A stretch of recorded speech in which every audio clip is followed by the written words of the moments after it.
Hi, Spark Robotics. Congratulations on making it on the team for the 2026 to 2027 school year. As you know, you guys are going to be split up into Red Hall and Green Hall teams. Most of you know which team you're going to be on already because you're already in that hall. But if not, it's all good. You'll find out in August and then we'll sort you that way. So, this is the first step in our journey towards the 2026 to 2027 season. For most of you guys, this is probably your first time ever doing FLL robotics, and that's great. You guys are going to learn so much and have so much fun learning with each other and just having fun. So, yeah, so we're going to be split up in Red Hall and Green Hall teams this year. And even if you're watching this at home, I want you to note that you are also watching it alongside the people that are watching it from the other hall. So you're both starting from zero right now. This is the first thing most of you guys have done with robotics is this video watching right now. But by the time that next season starts, and the game is revealed in August, one team may be more prepared than the other. So I want you guys to use that as motivation to watch these videos and to pay attention in our lessons so that even if maybe we're not the best team in New Jersey, or even if we are, you can at least push to be better than your team in the same school. And that doesn't mean it's a competitive, like, oh, I'm going to be better than you. We're just going to use each other to push off each other and be better as one big team. Okay?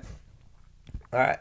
So before we go all the way into that and talk about how you want to beat your friends, let's talk about how you can learn the fundamentals to robotics and, yeah, just the basics. That's what we're going to be doing mainly for the first lesson. Basics of robotics and basics of first Lego League, because that's also a really important factor. So I want you guys to get a piece of paper or a notebook and a pencil. If you don't have one right now, pause the video and go get it. Okay? So in that notebook, I want you to write down 4 things. I want you to write down robot game, robot design, innovation project, and core values. Once you have that down, unpause the video and we will move on. Okay? So, as you can see, I had you guys just write down 4 different categories. If you've never done robotics before, I would assume that you're assuming that even if you even listen to me that in the preseason meeting, that your points and rankings are going to come from scoring points on the robot mat and beating other teams. But actually, a lot of them come from the robot design, innovation project, and core values field. So the judges aren't just looking for a fast robot that can complete all the missions really good. They want to see an engineering process, and they want to see if you can explain why your robot has, maybe why your robot used these wheels, why your robot did this in the code, how you did your math. And without that, we really won't win anything. So that's important for you guys to note. Those 4 categories, each one is just as important as the next. And that shows a lot, and this isn't to bring down anything about like the core values, which is like be nice to other people and be supportive. It's not to bring down that, what I'm going to say, but it is weighted pretty much equally as the performance that you have on the game mat. So that just goes to show that you being nice has just as big of an impact. And you need all 4. I'm not saying you can just be super nice and you're going to move on to the final round, but everything matters. You can't just be like, I'm going to build a super good robot and that's going to get me through the whole thing. But this is the preseason. We're going through all this stuff now, and you know this in your first 5 minutes of being on Spark Robotics. So I promise you, by the time we get to competitions, you will be good. Okay. So now we're going to talk about an actual robot. I know I just said there's a ton of other important factors, but again, this is also pretty important. So if you want to look up any FLL robots, look them up now. I don't know when Worlds is. I think it's in like a couple weeks, but there have been a lot of like high level FLL events that have happened recently. So if you want to look up and watch any videos of those, go for it. You'll see a lot of the robots are going to be box shaped. And this is something that we used last year, and it worked pretty well for us, but robots that are higher level than us, they also use the box level shape. So this is really the main reason is because you can use like wall squaring with it, which means you can just drive backwards into the rim of the table to reset your angle to 0 if anything goes wrong. And then if your robot is round or pointy, it'll bounce off the wall at a weird angle. And it can also cause issues at other times when you're positioning yourself. And when you just have 4 sides, it makes it a lot simpler. Obviously, that's not the only technique. And if we want to use something else, we can. Depends on the game, really. But I'm anticipating us using this technique because that's it's what we've done before and it's pretty simple. But if we want to go do something else, I have nothing against that. So if you guys want to look at the Instagram or something, there are a lot of pictures of our robot from last year. And then I might have it on the website too. You can look that up. That's listed on the Instagram. I can probably post that as well. And then if you don't have access to any of that, just look it up online. It's not an issue. Just look up FLL robots and you'll see what I mean. Okay. Look up the world-class ones. Don't look up just regular ones. All right, so next little activity that I want you to do, I want you to pause the video after I go through this stuff. So I want you to spend like 10 minutes. Don't spend too long. This isn't a super big task. Just drawing a little driving base. This is really simple. I don't want you guys to stress out about it. It's not like for a grade or anything, but I do want you guys to do it. So pretty much at the bottom, you want your large motors and your wheels. All right, so just draw that. Maybe draw a little like some Lego pieces just to hold them up so it's off the ground. So you got your 2 motors here, okay, and then your wheels on the outside, if that makes sense. 2 motors and wheels, and then maybe put something to support them. But if you don't want to do that, you don't have to. And then in front of the motors, you can add like a little medium motor, maybe facing the front of the robot or facing the back of the robot, whatever you choose. And that could be used for the attachments. So that's pretty much the attachments that you did in your tryout, like the hooks, or I saw a lot of you guys use rack and pinions for your games. That would be attached to the other motor. And then you use all your different rack and pinion and gear mechanisms to make them move and complete all the missions. So that's super cool. This is just kind of what it looks like. And then on top of that, you put like the robot hub. Look that up if you don't know what it is. It's like a little yellow box. That's where you pick each code that you want to do and then run the robot that way. And that's what makes it fully autonomous. That hub has everything preloaded onto it and it'll tell the robot what to do at every single point. Okay, so before you go and draw these things, I just wanted to let you guys know something. Obviously, you made it on the team already, but a lot of you guys, when you were drawing your robots or attachments, you most likely didn't do what I just said, which is not an issue. I didn't expect most of you guys to, but I'm letting you know now that this is kind of how the robot does function, and that's the point of this, to show you guys how it does work. If you did draw like this, that's cool, but you guys are all gonna, by the end of our preseason, you're gonna know what you want to do for a baseline robot, so it's not an issue if you didn't do it because you're good, you're on the team. But go and do this little task. Don't take longer than 10 minutes. It should be simple. You're drawing a couple motors and wheels and then a motor for an attachment. If you want and you know how the sensors work and you want to draw another a sensor on it or something, go for it, but you don't have to do that. And then draw the hub.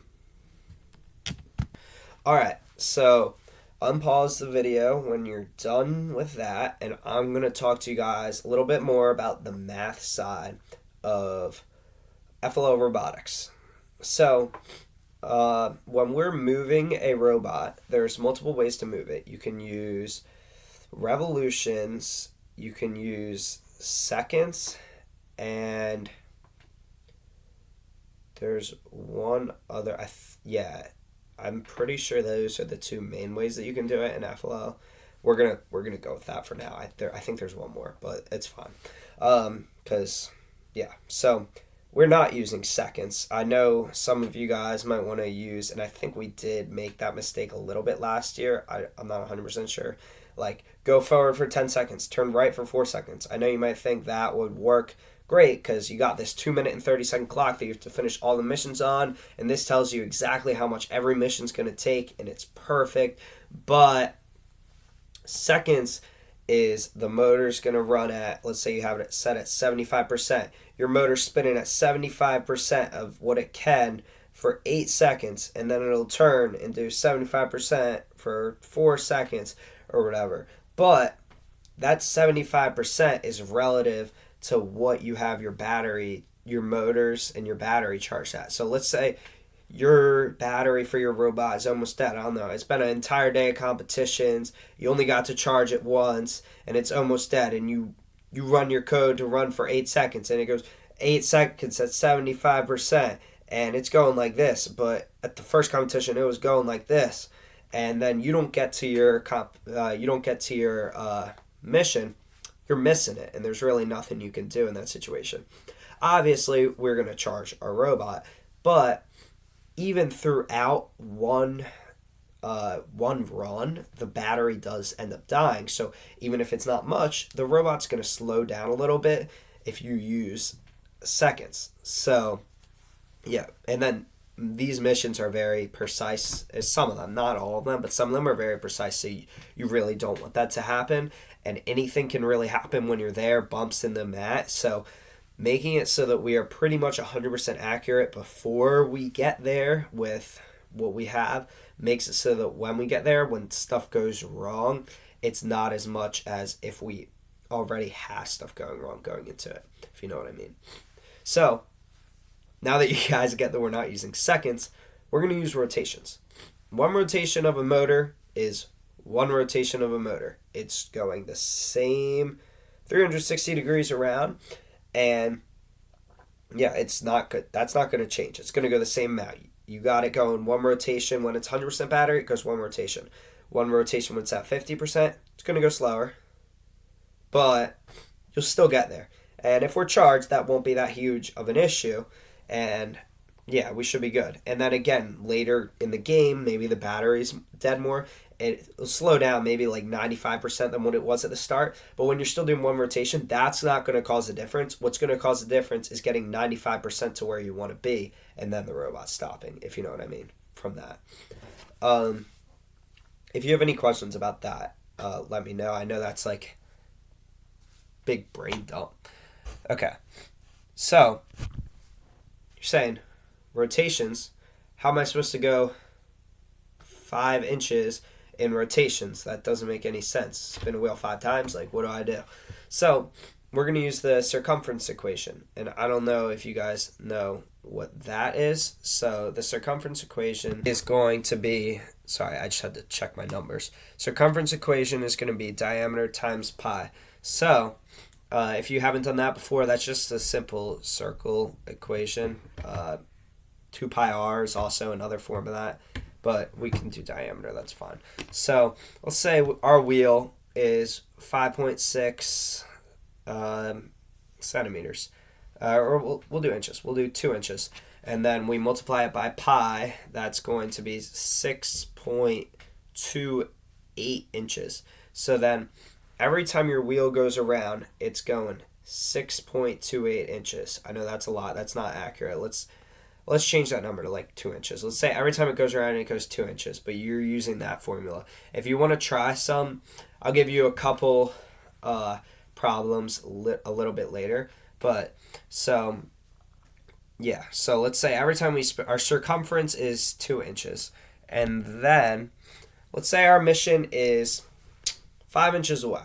We want to go 5 inches. So we're going to divide 5 by that 2 inches. Okay, so we're going 5 inches, and every time we spin, we want to go 5 inches. Every time we want to spin, we go 2 inches. When we divide them, what we get will be the amount of times we need to spin the wheel. Okay, so that is 2.5 rotations.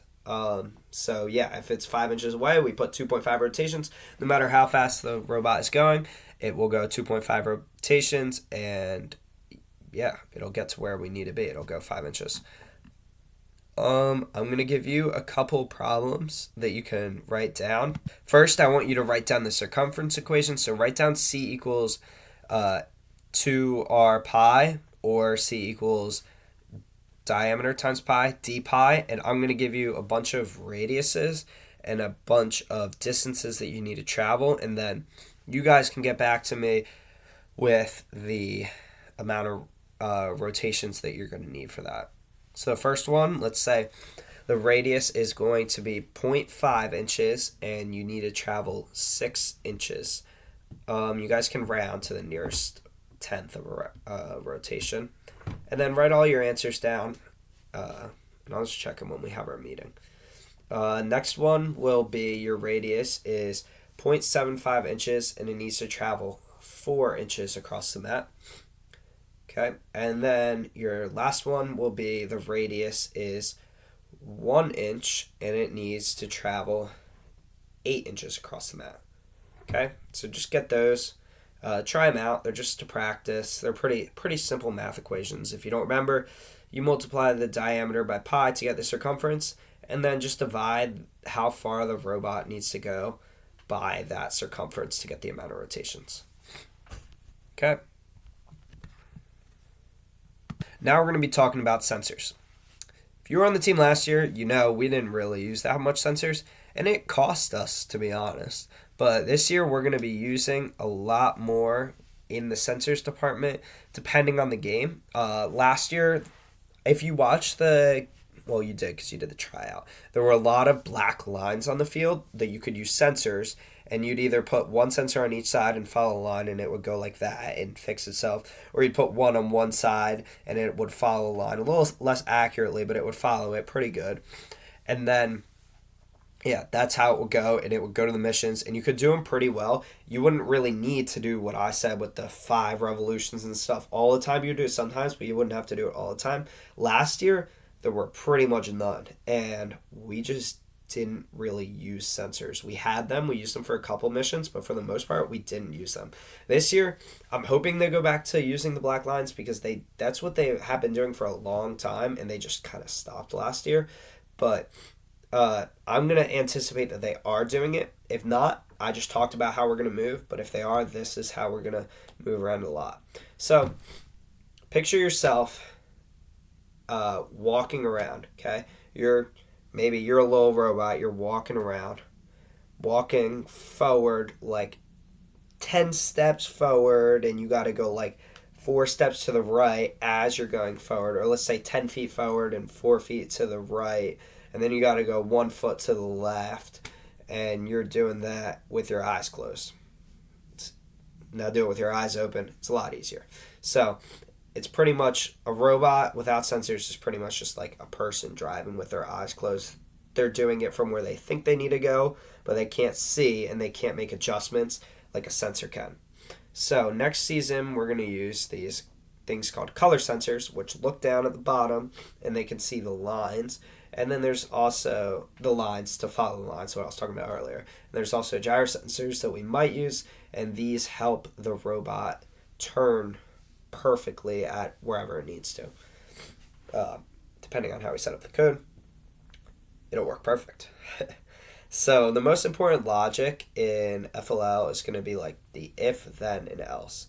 So for the moving, it's going to be like this. If the sensor sees a black line, then stop moving or turn right or whatever, however we set it up. Else, keep driving.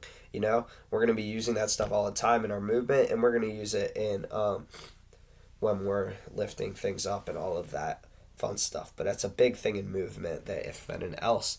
But we can get into that when you guys access the code. If you've done code before, you know what I'm talking about. If you've never done code before, if you see a black line, go. If you don't go. Like, it's nothing complicated. We're going to do a little fun activity now. Just with you guys, in your notebook or whatever piece of paper you have, you guys got a mission. So, I want you to pick 2 rooms in your house. Pick these rooms that are relatively far away. They don't need to be far, but like a good distance. If you can, not touching each other. If you can't, then just do that. It's fine. And I want you to use the commands move forward, blank steps, turn, blank degrees, and then like stop if you touch a wall. And then write this code out before you go. That's important. Write the whole code out before you go. Make all the steps equal. The degrees, be realistic about it. Don't like flip extra because that's how much you need to go. And see if you can do it on the first try. If you can't, fix your code and try again.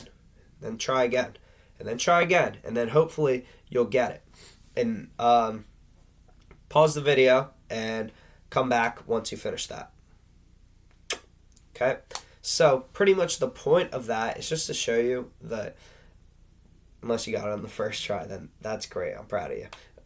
It's to show you that when we're coding, it takes a lot of tries, and we're going to be going and retrying and going again, recoding things. That's just part of it, and that's part of the fun, but that's also it's what you're going to end up doing in further coding, because it's a lot of code. Code does exactly what you want it to, exactly what you tell it to do.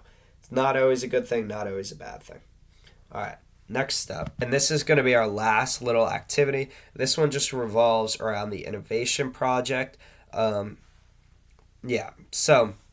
the innovation project is about finding a problem and fixing it. So since we're in the preseason, we're going to do something by looking at the world around us. When we're in the season, we'll be fixing a problem that has to do with the game of that season. Since you guys did the sports one, well, some of you guys did the sports one.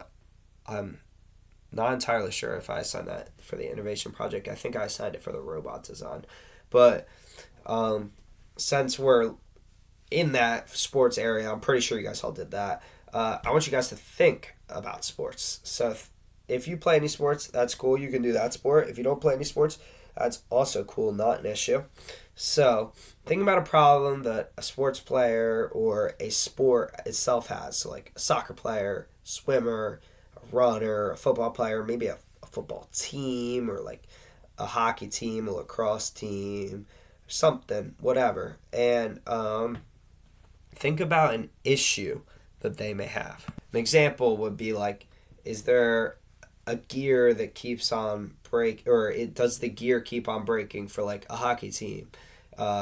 Is there a rule that's really hard to follow for runners? Is there an injury that it's happening so much in swimming? And then I want you guys to think about that and write down the issue. And you don't need to solve it, but I want you to write down the issue. And then you're going to bring that to the meeting. When you write down the issue, I want to be something realistic. You don't have to come up with a solution, but something that you think you could potentially be able to solve, something realistic. That was something that I saw a lot in the applications, which is fine. But when you're creating these things, I know you want to be like super overachieving, but you also have to be realistic with yourself. Is this something attainable? That's an important thing to think of when you're making these decisions, because you want to be able to accomplish all of this stuff, but you also don't want to set yourself up for failure from the start. Okay, so before our in-person meeting, you got a few things to do.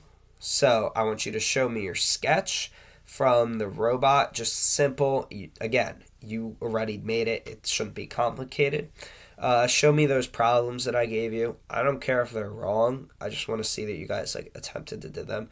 They're pretty simple. Again, go back and watch. I explained how to do it. If you have any issues with that, just look it up. Look up how to do the circumference of a wheel and then how to translate that into revolutions. You'll find stuff online. It's simple math, and look it up for FLL. And then I want to see your guys' code for the rooms that you did. I just want to see that you guys wrote it down and that you guys tried. And if you had multiple versions, show me the multiple versions. That's honestly, I want you guys to have multiple versions just so that you can see. It's not like what you give a code is that's what it's going to do, and then you guys have to do the same. Additional task, I've seen this online. You guys don't have to do this, but with that, maybe like get two pieces of bread and peanut butter and jelly, or like, and create directions for your friend or family member and tell them exactly what to do and tell them to follow it exactly as you write it, and see how many times they have to keep remaking that peanut butter and jelly before it's finally made. You don't have to do that. That's just like, it's just an experiment to show you that, like, it's precise, man. All right. And then the last thing that I wanted you guys to do is just write down a little pitch, like, this is a problem in this sport, and yeah, we could work to fix this. Again, you don't have to find a solution, just that. So just please do those things and be ready with that for our meeting. It's nothing too bad. It's just, I just want you to get you guys thinking before we start. And then when we start a meeting, we're going to build off that and go into some more stuff, some more fun stuff. All right. So, yeah, when we have our meeting, it's going to be all of us together, all 15 of you guys, and then us coaches.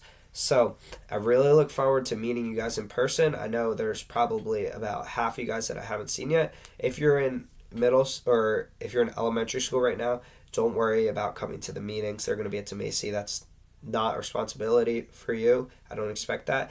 But I do expect you guys to watch the videos and pay attention as closely as you can, and to ask me any follow-up questions, because I am more than happy to answer anything you have. If there's a question that you have, ask it, and I will 100% answer to the best of my capability. Thank you guys so much for watching, and I hope you guys learned a lot. Again, any questions, email me, write it in the comments of the post, and I'll see you guys soon.